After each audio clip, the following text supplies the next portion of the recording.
አሁን ዛሬ ተከላ የምናደርገው ባለፈው በንቅናቄም ተከላ ያደረግንባቸው ቦታዎች የወተት መንደሮች ናቸው። በወተት መንደር ነው የጀመርነው ማለት ነው። ስለዚህ ይሄኛውም አንደኛው ያው የወተት መንደር አካል ነው።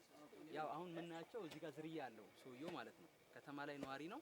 ስለዚህ የመኖ አቅርቦቱን እንዲወጣ አድርጎ ሰፋ ባለ አጥሮ ነው መኖ አሁን ይሄ ሙሉ መኖ የሚለማ ነው።